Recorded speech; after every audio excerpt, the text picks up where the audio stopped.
ভাবলে তো হবে না, কার্যকরী করতে হবে না আপনার সামনে। না, একদিন একদিন না একদিন আমরা সাকসেস হব, এটা আমাদের বিশ্বাস আছে। এখন তো ঠিক 10,323 টিচার নেই।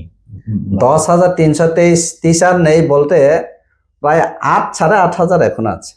তার মধ্যে মারা গেছেন প্রায় 200 জনের উপর, 216 বা 17 জন হ্যাঁ মারা গেছে। এর মধ্যে 6 থেকে 7 জন আত্মহত্যা করেছে।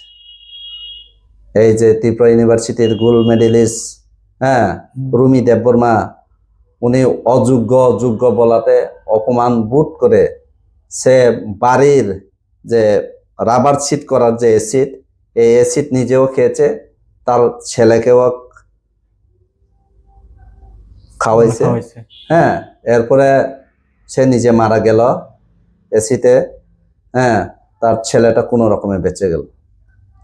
আর একজন সাম উত্তম ত্রিপুরা এমনই শান্তির বাজার জুলাইবারে, উনিটা চলন্ত ট্রেনের উপর চাপ দিয়ে মারা গেল। এরপরে এখানে বিশালগড়ের আছে, উনি ফাঁসি খেয়ে মারা গেল। এইভাবে 7 থেকে 8 জন ফাঁসি খেয়ে মারা গেল।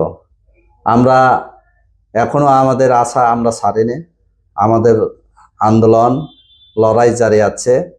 আমরা আশা করি আমরা জিতবো একদিন। আমরা কারণ নির্দোষ নিরপরাধ, আমরা একদিন জয়ী হব।